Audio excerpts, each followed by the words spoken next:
가이드 파트너스 이명희입니다. 오늘 제가 사실 기획이라는 제목으로 맥스 트레이닝을 하게 된 계기가 저의 기획력을 빠르게 올려보겠다라는 취지로 하게 되었는데요. 이 시간이 여러분들도 도움이 되었으면 합니다. 음. 제가 지난달에 우리 사무실에 비치된 책 중에 기획의 정석이라는 책이 우연히 눈에 들어와서 읽게 되었는데요. 저출산 고령화 시대에 생존하기 위해서는 기획의 힘을 키워야 된다라는 문구가 들어와서 한번 그 기획이라는 단어를 검색을 해서 나온 책을 한 10권 정도 추려서 읽어보게 되었어요. 그래서 이 책들을 읽고 여러분들한테 여기에서 나오는 그 기획의 문제를 찾는 거 하고 그리고 해법하는 거 위주로 말씀을 드릴 텐데요. 아마도 이 책에 대한 내용을 다 담지는 못하지만 그래도 한번 전달해 보도록 하겠습니다. 그리고 이제 이 책들을 읽고 제가 이 한 문장으로다가 기획이란 무언가 하고 그 고민을 한번 해봤어요. 한 문장으로 어떻게 정리를 할 수 있을까? 그런데 최종적으로 이제 숫자, 논리, 감성이라는 키워드가 남더라고요. 그래서 왜일까 하고 생각을 해봤더니 우리 뇌는 숫자와 그리고 비교를 할 때 기억하기 좋은 뇌가 된다고 하더라고요. 물론 그런 것도 있긴 하지만 우리가 기획을 할 때는 기저에는 그 사업의 매출에 대한 확대와 이런 것들이 깔려 있을 텐데요. 매출과 비용에 대한 예상을 하는 거가 중요하다라는 생각을 했고요. 그래서 우리는 습관적으로 계획을 할 때는 아무래도 그 매출과 비용에 관한 숫자를 내보는 것도 중요하다고 생각을 했습니다. 그리고 이제 논리에 대해서 논리는 질서와 패턴이라고 할 수도 있는데요. 어, 내가 하고 싶은 말을 주저리 할수록 상대방은 아무것도 기억을 하지 못한다고 하더라고요. 그래서 간결한 논리의 습관을 키우기 위한 한 줄 메시지를 작성하기를 습관화한다면 기획은 물론 마케팅 모든 방면에 고수가 되지 않을까 싶습니다. 그리고 마지막으로 이제 감성이라는 키워드를 골랐던 이유가 우리는 특히 이제 감성하면 감정적인 거를 많이들 생각을 하는데요. 물론 감정도 포함이 될 수는 있겠지만 감성이란 그 오감을 이용한 통찰이라고 하더라고요. 그래서 기획이란 그 통찰에서 형태가 좌우되기 때문에 어, 사실은 우리가 이제 뭔가를 이성적인 판단을 하는 것 같아도 사실은 뭔가를 구매하거나 팔 때는 감정에 의한 결정을 한다고 합니다. 그래서 상대의 감정을 잘 이용할 수 있도록 오감을 이용해서 통찰하는 감성이 중요하다고 봤습니다. 그래서 이 세 가지로 사고하는 훈련만 한다고 해도 우리 영업의 성과를 빠르게 향상시킬 수 있을 거라 생각을 했어요. 그리고 이제 우리가 기획을 하게 될 때 언제 기획을 하는가 하고 봤더니 두 가지로 요약을 할 수 있는데요. 물론 그 저자마다 이제 각자 표현하는 방법들이 좀 달랐지만 첫 번째 두 가지로 요약하는 이유가 첫 번째는 문제가 생겼을 때는 문제를 해결하기 위한 기획이 있고요. 그리고 보다 나은 미래를 기대하면서 기획을 하기도 합니다. 그럼 오늘은 문제를 발견하는 거와 그다음에 해결하는 법에 대해서 중점적으로 이야기를 해보도록 할게요. 그 전에 이제 제가 이 책들을 읽고 나서 제 머릿속에 계속 이렇게 떠다니던 단어들인데요. 이 단어들이 기획의 핵심이 된다고 생각했기 때문이었던 것 같아요. 그리고 우리가 이제 기획을 할 때는 머릿속의 상상을 현실화하기 위해서인데요. 저자 모두가 하나같이 말하는 것은 생생한 결과를 상상하라인데요. 확신에 찬 기획은 성공할 수밖에 없기 때문일 거라 생각합니다. 그리고 이제 기획에는 나다움이 있어야 한다는 건데요. 자기만의 가치관과 철학이 있을 때 격이 있는 기획, 남과 다른 차별화된 기획이 있다고 합니다. 우리가 그 영업으로 치거나 이제 고객한테 보여지는 이미지를 보면은, 내가 생각하는 나와 그리고 상대방이 생각하는 내가 틀리답니다. 그게 왜 그러냐 하면은, 코끼리 연상 기법이라고, 코끼리를 생각하지 마 하면은 코끼리가 생각하게 되듯이, 상대에게서 내가 기억시켜주고 싶은 이미지를 부정적인 말로 하게 되면은, 사실상 상대는 내가 의도한 거하고 다르게 부정적인 이미지로 저를 기억한다는 거죠. 예를 들어서 저는 돈에는 정말 관심이 없어요. 저는 돈 때문에 일하는 게 아니고요. 저는 아유 돈하고는 뭐 관심이 없습니다. 이렇게 말을 했는데 상대는 저 사람은 돈만 밝히는 사람인가? 돈만 하는 사람인가? 이렇게 기억하기가 쉽다라는 거죠. 그래서 그러면은 내가 생각하는 나하고 상대방이 생각하는 나를 어떻게 일치시킬 것인가 하는 거에 대한 연습을 해야 될 텐데요. 여기 이미지를 보시면 내가 기획한 거는 1에서 5까지 기획을 했지만 상대가 기억하는 건 사실상 본인이 관심 있던 숫자 4몇만 기억을 한다라는 거예요. 그러기 위해서는 내가 하고 싶은 말을 주저리 하는 게 아니라 절제하는 능력을 키워야 한다라는 건데요. 그러기 위해서는 많은 정보들을 모은 다음에 그리고 그 군집시키고 그리고 이제 세분화시킬 것을 반복하다 보면 패턴을 찾을 수가 있답니다. 그 패턴을 찾게 되면 그때서 이제 비로소 본질을 이해하게 되고 그러면 이제 군더더기를 버릴 수 있다는 건데요. 그러면 상대가 기억하기 쉽게 숫자와 비교를 하면 기억에 오래 남는다고 하네요. 그럼 이런 훈련들을 통해서 한 문장으로 키 메시지를 전달하는 훈련을 하다 보면 상대에게 전문가로 인식이 된다고 합니다. 그 기획을 잘하는 법과 말 잘하는 법은 일맥상통할 텐데요. 이런 경험 있을지 모르겠네요. 어, 저의 경험인데요, 사실상은 상대의 말을 잘 듣고 저는 거기에 대한 대답만 해주고 제 이야기는 한마디도 안 했는데요. 그런데 그 사람이 헤어질 때 항상 이렇게 말을 하더라고요. 말씀 참 잘하시네요. 그런데 제가 생각보다 이런 경험이 정말 많았는데요. 즉, 이 말은 내가 중심이 아니라 상대방이 중심이 되었기 때문이라고 생각을 해요.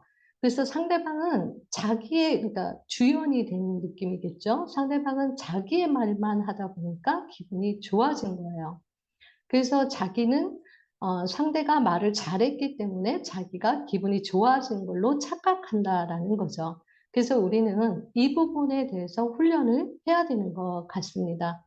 기획을 잘하는 법이나 말 잘하는 법이나 일맥상통하기 때문에 그건 바로 내 관심사가 아니라 너의 관심사로 내 관심사를 살짝 끼워 넣는 거가 핵심이지 않을까 싶어요. 그리고 이제 우리가 문제를 해결할 때, 기획을 할 때 문제를 해결하기 위해서 기획을 하거나, 그리고 더 나은 미래를 위해서 기대 때문에 기획을 하게 되는데, 그러면 문제 해결은 쉬울까라는 문제입니다. 문제 해결은 사실상 초보들은 대부분 해결하는 데 집중을 하기 때문에 쉬울 수 있어요. 그러나 문제는 가장 가장 큰 문제의 문제는 문제 자체를 인식하지 못한다거나 문제가 뭔지를 잘 모르거나가 가장 큰 문제이긴 하는데 사실상은 자기의 실수를 모르기 때문에 이거는 문제가 아니라고 봅니다. 그냥 망하면 되는 거니까요. 근데 우리가 가장 흔하게 하는 실수가 문제를 잘못 찾거나 문제를 너무 많이 찾거나 이럴 때 답을 찾지 못한다고 해요. 저 같은 경우에는 저의 문제점을 찾기 위해서 고민을 하다 보니 너무 많은 문제점이 보이는 거예요. 그래서 오히려 그 포기를 했던 시간들이 굉장히 많았었는데요. 우리가 문제를 잘못 찾는 것도 문제가 있고, 그리고 문제를 너무 많이 찾을 때도 해결하지 못한다라고 해요. 그리고 문제를 두리뭉실하게 규정해도 올바른 답이 나올 수가 없겠죠. 그럼 문제를 어떻게 찾아야 할까? 한번 영상을 보실 텐데요. 혹시 이걸 보시기 전에 간상이라는 영화를 보셨는지 모르겠네요. 간상이라는 영화를 보면 저는 이제 그 간상이라는 영화를 보고 다른 장면은 다 잊어버렸는데 이제 이 장면 같은 경우에는 제가 오래도록 그 명장면으로 꼽는 것 중에 하나이긴 해요. 여기 보면은 이제 그 극 중에 그 송강호 군이 조선시대 간상가로다가 단종을 보자던 김종서를 돕게 됩니다. 그 과정에서 수양대군이 역무를 하기 전에 이 간상가인 내경에게 자신이 왕이 될 상인가라고 묻는데요. 거기에 대한 답을 못해요. 그래서 그 물음에 답하지 못한 대가로 수양대군이 왕이 되고 나서 그중에서 이 내경, 송강호의 아들이 죽습니다. 그리고 속세를 떠나서 어느 바닷가에 온두리 삶을 살고 있는데요. 이제 그 내경을 한명이가 찾아와서 다시 묻는 상이에요. 아니, 묻는 장면이에요. 한번 보시겠습니다. 그날 당신들 얼굴에 뭐 별난 거라도 있었던 줄 아시오. 염치 없는 사기꾼상도 있고 피보기를 쉬이 여기는 백창의 상도 있고 글 읽는 선비의 상도 있고 어디서나 볼 수 있는 얼굴들이었어. 하면 그냥 수양은 왕이 될 사람이었단 말이오. 뭐요? 난 사람의 얼굴을 봤을 뿐 시대의 모습을 보지 못했어. 시시각각 변하는 파도만 본 격이지. 바람을 보아야 하는데 파도를 만드는 건 바람인데 말이요. 그렇다면 우리의 역모를 아무도 막을 수 없었을 거란 얘기지 않소? 네. 당신들은 그저 극 중에서 그 내경이 한 말이죠. 난 사람의 얼굴을 봤을 뿐 시대의 모습을 보지 못했소. 시시각각 변하는 파도만 본 격이지. 파도를 만드는 건 바람인데 말이오. 여기서 문제를 규정한다는 건 사실상 굉장히 어렵습니다. 이 영화에서도 말하듯이 조선에서 내놓으라 하는 그 간상가인 내경도 문제를 잘못 규정해서 아들의 목숨을 잃었는데요. 그러면 문제는 어떻게 찾는가? 문제 규정하는 거가 있어야 되겠죠? 그런데 그 통찰력의 부재도 있기는 하겠지만 사실상 우리는 문제를 규정할 때 문제의 사실과 문제의 현상 때문에 그 본질을 보지 못한다고 합니다. 그러면 뭐가 문제이고 뭐가 문제의 현상일까요? 극 중에 내경이 말한 것처럼 시시각각 변하는 파도는 사실상 문제의 사실과 문제의 현상일 거라는 거죠. 그리고 바람을 보지 못했다고 했으니까 문제의 본질은 파도가 아니라 바람일 겁니다. 그러면 문제의 본질은 어떻게 찾을까? 전문가들이 본질을 보기 위해 시간을 갖다가 쓰는 100으로 놓고 봤을 때 문제를 찾는데 75%의 시간을 쓰고 해결의 코드에는 25%의 시간을 쓴다고 합니다. 그런데 대부분의 중수나 하수는 P 코드, 그러니까 문제 코드를 쓰는데 25% 그리고 해결하게 어떻게 멋지게 보일까에 집중을 한다는 거예요. 찬란한 문제는 대충 찾고 찬란한 아이디어를 찾는데 집중한다고 합니다. 즉 해결책에 관심을 쏟는다는 거죠. 그런데 극중의 내용을 보면 파도를 보고 문제를 규정하고 해결책을 쓰는데 더 많은 시간을 씁니다. 이런 거죠. 예를 들면 아들이 정치를 못하도록 말린다거나 수양대군을 견제하는 김종서를 도와서 단종의 왕의 제의를 유지하는데 많은 시간을 할애를 했다는 거죠. 만약 극 중에서 내경이 문제를 규정하는데 더 많은 75%의 시간을 썼다라고 하면 아마도 파도를 만드는 건 바람이라는 거를 봤다는 설정이 되겠죠. 그러면 아마도 내경은 수양대군의 사람이 될 수도 있었을지 모릅니다. 그러면 전문가들은 어떻게 문제의 규정부터 다를까 하를 보겠습니다. 우리 2002년에 그 월드컵 4강 진출 신화를 쓴 그 히딩크의 마법, 기획에 힘이 있었을 텐데요. 그때 우리 한국 코치들이 본 문제는 체력은 우리 한국 축구 선수들이 체력은 강하고 정신력이 강하다. 그런데 기술력이 부족하다라고 봤다는 겁니다. 그런데 히딩크가 볼 때는 기술력은 뛰어났고 오히려 체력이 부족하고 비효과적인 분배를 했다라는 거죠. 그래서 한국의 코치들은 축구 90분 동안에 그 달릴 수 있는 힘을 키우기에 장거리 90분 장거리 달리기에 훈련을 초점을 뒀다면 히딩크는 순간 파워와 회복력의 향상을 주는 훈련을 했다라는 거예요. 그게 뭐냐면 일명 삑삑이 훈련이라고 20m를 전력 질주를 하고 4초, 5초 동안을 회복하는데 힘을 썼다라는 거예요. 그렇게 120회의 훈련이 선수들에게는 공포의 훈련이라고 불렸다라는 겁니다. 이렇게 훈련한 결과 히딩크의 마법이 탄생한 거죠. 그렇게 축구의 본질을 90분간 달리기라고는 장거리 달리기로 본 문제의 규정을 한 한국의 코치들의 잘못된 해법으로 인해서 그동안의 축구가 히딩크의 마법으로 갈 만큼 빛을 못 봤던 거죠. 그래서 이 히딩크는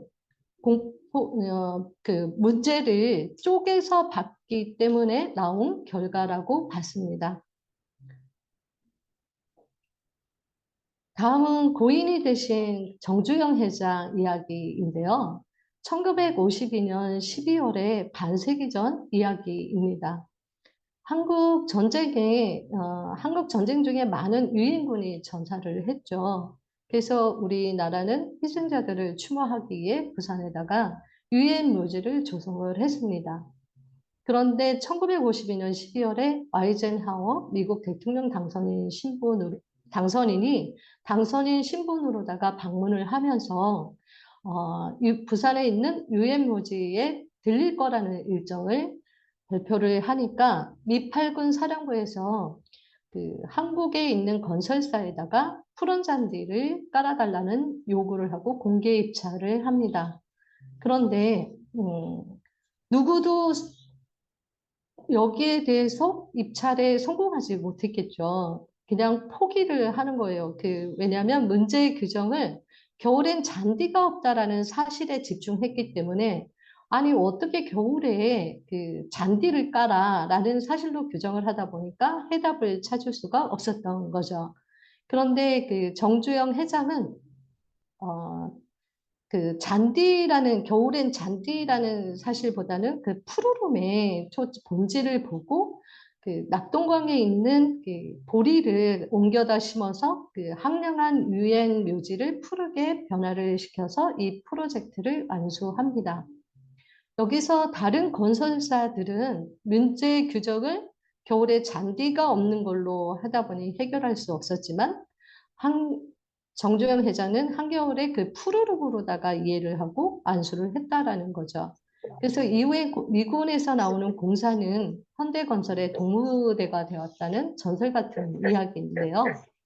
근데 여기에서 본질은 겨울에 잔디라는 사실이 아니라 푸름이 없는 것으로 보아서 어, 보았다면 정주행 회장뿐이 아니라 다른 건설사도 꼭 보리가 아니더라도 다른 해결책을 제시할 수 있었다라는 저자의 주장인데요. 그런데 저는 여기서 의문점이 들었습니다. 우리 뇌는 우리가 경험한 것과 우리가 익혔던 지식을 바탕으로 사고를 하기 때문에 만약에 정주영 회장이 보리를 한 번도 본 적이 없는 사람이라면 이 아이디어를 생각해낼 수 있을까라는 의문입니다. 물론 다른 해결책을 내놓을 수도 있었을 겁니다. 그러나 이제 제가 말씀드리고 싶은 것은 경험과 다양한 지식 없이는 가능하지 않다는 이야기를 하고 싶은 건데요. 그런 면에서 저보고 애사심이 많다고들 하는데 애사심 다시 한번 발동 한번 하고 넘어갈게요. 우리 리믹스 시스템은 정말 잘 되어 있는 것 같아요. 경험이 많지 않아도 다른 사람의 경험을 듣고 내 경험처럼 활용할 수 있는 시스템이 잘 되어 있기 때문인데요. 그런데 혹시 이 교육을 듣는 분들 중에 부동산의 안전이 초보인 분들은 선배님들하고 진행하셨으면 합니다. 왜냐하면 경험자들이 아무리 목적과 방향을 말해 주어도 상세의 경험이 없는 사람들은 이해하지 못한다고 하더라고요. 그만큼 경험과 지식이 중요하기 때문인데요. 그리고 경험과 지식을 많이 쌓기 위해서는 많은 시도가 있어야 되겠죠. 많이 깨지는 방법밖에 없는 것 같아요. 그래서 선배들과 식사하실 기회가 생기신다면 계약 사례를 많이 들으시고 그렇게 하다 보면 좋은 결과가 생길 거라고 생각합니다. 그래서 문제의 본질을 보는 능력이 키워질 거라고 생각합니다. 자, 그러면은 이제 그 본질을 보는 법에 대해서 이제 얘기를 했었는데요. 그러면 해결 코드는 어떤 건가? 그러면 이제 해결책에 대해서는 어떤가를 보는데요. 모든 성공한 기획자들의 그 아이디어를 보면 다른 아이디어를 자기의 생각을 잘 섞었다는 생각을 하셨을 겁니다. 그래서 그런지 기획 관련의 책에서는 하나같이 아이디어를 잘 훔쳐서 잘 섞는 거라고 이야기를 하더라고요. 그러면 우리는 훔치는 것과 베끼는 차이를 알아야 되는데요. 여기 보시면 그 야생동물 논앞에서 보는 사파리이죠, 동물. 그 동물원을 요 형태로 해서 그대로 다른 동물원에서 따라한다고 하면 베끼기가 될 겁니다. 그런데 여긴 공항이잖아요. 그 야생 동물을 관람하듯이 비행기 활주로를 개방한다면 이건 완벽한 창의성이 되고 완벽한 훔치기가 된다고 합니다. 그래서 우리가 하는 영업에 다른 업종에서 좋은 아이디어가 있으면 가져와서 여러분의 아이디어에 섞으면 그게 바로 창의성이 된다라는 거죠. 그러기 위해서는 우리는 끊임없이 지식을 쌓고 경험을 쌓아야 하는데요. 근데 그것보다는 조금 더 빠른 방법이 있습니다.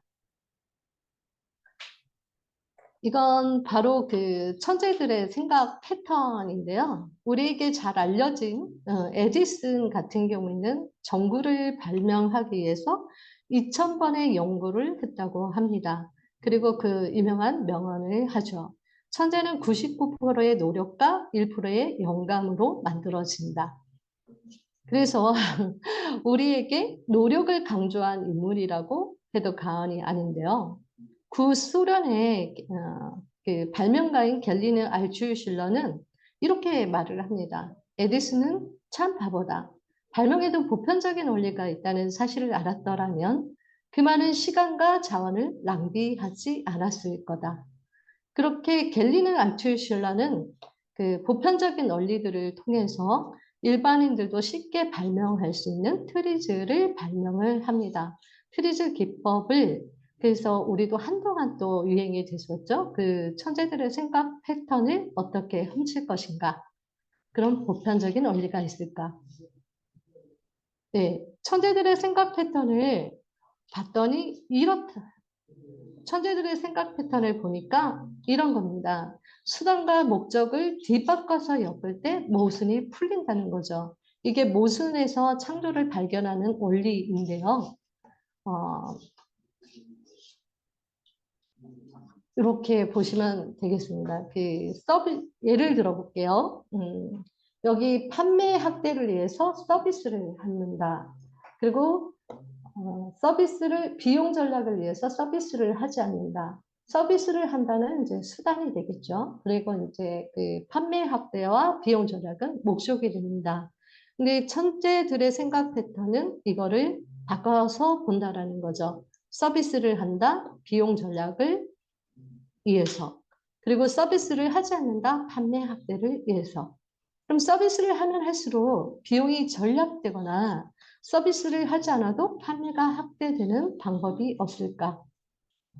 그런데요, 생각보다 우리 뇌는 저번에 음, 네, 생각보다 우리 뇌는 우리가 문제를 이렇게 규정을 해놓으면 여기에 대한 답을 찾는다라는 노력을 한다라는 겁니다. 그래서 우리의 뇌는 질문을 던지면 답을 찾으려 노력하는데 거기에는 긍정적 학원을 해야 된다라는 거죠. 그리고 기대하는 답을 찾으려고 하면 거기에 이제 기대하는 긍정적인 학원을 해야 기대되는 답을 찾을 수 있고 부정적인 학원을 하게 된다면 포기가 되겠죠. 답을 찾을 수 없다라는 내용이겠죠. 그래서 이 질문에 대해서도 한번 생각해 보시면 우리 이미 생활 속에 우리 업체들이 이해로 많이 사용하고 있다라는 사실입니다. 이 서비스를 하면 할수록 비용이 절감이 되는 것. 서비스를 하면 비용을 절감이 하는 거는 대부분의 그 업체들의 그 상품에 녹여서 들어가 있는데요. 서비스를 추가하면서 비용을 고객에게 전가시키는 방법이라든가, 근데 또 이제 심지어는 서비스를 하죠. 비용 전략이 아니라 돈을 벌기 위해서 우리가 잘 알고 있는 배민이 여기에 속해 있을 겁니다. 그리고 서비스를 하지 않는다. 판매 확대를 위해. 서비스를 하지 않는데 어떻게 판매 확대가 될까요? 여러분, 욕쟁이 할머니 식당에 가보신 적 있나요? TV에서 혹시 보셨을지도 모릅니다. 그러면 거기 식당에 가면 반찬을 더 달라고 하는 고객한테 할머니는 이렇게 욕을 하죠. 이놈아, 너는 손이 없어? 발이 없어. 네가 갖다 먹어. 그런데 신기하게도 사람들이 거기 많이 가잖아요. 단골 손님도 많고 또 심지어는 신기해서 찾아가 보기도 하죠. 그런데 그 욕쟁이 할머니뿐이 아니라 그 식당뿐 아니라 서비스를 하지 않는다 판매 확대를 위해서는 또 볼 수가 있는 게 우리 셀프 주유소도 보실 수 있을 거예요. 그래서 이런 훈련을 통해서 여러분의 모순의 답을 찾게 되면 여러분들의 창의성이 올라간다라는 내용이고요. 그리고 또 뒤집어서 생각하면은 이렇게 바뀌기도 합니다. 예전에는 우리가 동물원에 가면 울타리 안에 동물들이 있었죠. 그런데 이제는 거꾸로 사람이 울타리 안으로 들어갑니다. 그런데 우리가 동물원에 동물들의 신기한 구경거리가 되면서 돈을 쓰지요. 그리고 이제 그 기획의 마지막 설득이 남아 있는데요. 설득의 핵심 코드에는 Y가 있답니다. 문제의 규정의 핵심 코드도 질문이 있었죠. 질문을 끊임없이 하다 보면은 거기에서 우리는 답을 찾을 수 있는데요. 나는 왜 일을 하는가의 저자 사이먼 사이넥에 의하면 인간은 설득을 하고 행동을 이끌어내는 비결은 뇌의 핵심 그 변형계에 인간의 감성과 감정을 담당하는 부분이 Y가 있기 때문이랍니다. 그래서 상대방에게 메시지를 전달하는 방식을 Y에서부터 출발한다고 주장을 했고요. 애플의 광고로 예를 들었는데요. 애플은 이렇게 광고를 하지 않습니다. 보면은 what이 먼저 나오는 거죠. 우리는 훌륭한 컴퓨터를 만들었습니다. 디자인이 유려하고 사용이 편리하며 사용자 친화적입니다. 우리는 무엇을 어떻게 만들었습니다. 한데 사실래요? 이렇게 나와 있죠. 그런데 뛰어난 기술을 발명하고도 마케팅 기획을 잘못해서 뛰어난 기술의 빛을 보지 못하고 사라지는 경우가 너무나 많다고 합니다. 아마도 애플도 이렇게 광고를 했다라고 하면 빛을 지금만큼 유명해지지는 않았을 겁니다. 그래서 대부분의 사람들은 what, how, why로 메시지를 전달한다고 합니다. 그런데 인간의 행동을 이끌어내는 설득의 달인들은 거꾸로 why, how, what으로 메시지를 전달하고 합니다. 그러면 애플은 어떻게 광고를 할까요? 네, 애플은 이렇게 광고를 하죠. Why, how, what. 우리가 하는 모든 일은 현실에 도전하기 위함입니다. 우리가 왜 일을 하는지에 대해서 설명을 하고 있죠. 그리고 우리는 다르게 생각하기에 가치를 믿습니다. 그리고 그것을 위해 우리는 모든 제품을 유려한 디자인, 편리한 사용법, 사용자 친화적으로 만들었죠. how를 제시하죠. 거꾸로 what이 없네요. 네, 그래서 제가 실수했습니다. 네, 그래서 이 훌륭한 컴퓨터가 탄생되었습니다. what이 있네요. 그렇죠? 한대 타실래요? 네. 어, 제가 이제 그 기획 관련 책을 읽다가 한 세 권의 책에서 도쿄 알부동산에 대해서 이야기가 나오더라고요. 그래서 알부동산은 도대체 어떻게 일을 하는가 그 책을 봤더니 알부동산은 그 매력적이고 개성 있는 물건만 골라서 소개를 하는 부동산 편집숍이라고 소개가 되었더라고요. 그리고 그 선택의 그 명확한 기준은 없지만 본인들이 느끼기에 감동이 있는가에 중점을 두고 일한답니다. 그리고 직원들 또한 방향성이 같으면서 심지어는 그 방향에 대해서 타협의 여지 또한 없다고 하더라고요. 그러면 또 우리 리맥스는 어떻게 일하는가 궁금하잖아요. 그래서 생각을 해봤더니 전속 중심으로 일하는 부동산. 그리고 선진화된 중개 서비스로 고객 만족 결과로 보여주는 부동산이라는 어, 결론을 내었는데요. 우리가 이제 제가 또 이제 이 기획 관련 책을 읽다가 도쿄 부동산을 못지않게 우리 리맥스 또한 기획이 잘 된 부동산 회사라는 자부심을 다시 한번 갖게 되었습니다. 그러면 끝으로 예, 자기 기획을 잘하는 사람들을 한번 살펴봤는데요. 여기 보시는 분들은 다 부동산으로다가 큰 성공을 하신 분들입니다. 그리고 자기 기획의 첫 시작이 복장이었는데요. 먼저 이 오른쪽에 이 여성분은 바바라 코코란 그룹의 회장인데요. 우리나라에서는 한 2002년 그 엄마는 CEO라는 저자로 유명했죠. 그리고 지금은 뉴욕시의 그 신축 빌딩의 30에서 40% 정도를 성사시키는 코코란 그룹의 회장이기도 합니다. 그리고 여기 보시면 안전 세대서 하는 그 포즈를 하고 있는 것 같은데요, 제 눈에는. 이분은 그 모든 것이 세일이다라는 그 저자, 그 프레드릭 에크룬트입니다. 이분도 복장에 먼저 관심을 두었었고요. 눈에 띄는 옷이나 그리고 그 양발 등, 그리고 제스처, 본인만의 제스처, 이걸로다가 그 영업의 시작을 남들과 다르게 눈에 띄는 걸로부터 시작을 했다라고 하는데요. 이 프레드릭 에크로드는 그 연간 빌딩 28채의 그 거래로다가 연 220억에 달하는 수입을 내는 분이라고 합니다. 그리고 R부동산에서 이분은 좀 특이하게 이게 아프로펌이라고 하더라고요. 그 막 날아가는 머리. 네. 그 무르타 게스케는 앞, 그 아프로펌에다가 정장을 입어서 어디서든 눈에 띌 수밖에 없을 텐데요. 그래서 그런지 그 알부동산의 탑 프로듀서라고 하더라고요. 네. 이제 있어빌리티는 그 영어로다가 우리말 그 있다라는 뜻과 그 어빌리티 능력이라는 그 합성어로다가 있는 건데 만들어진 그 신조어인데요.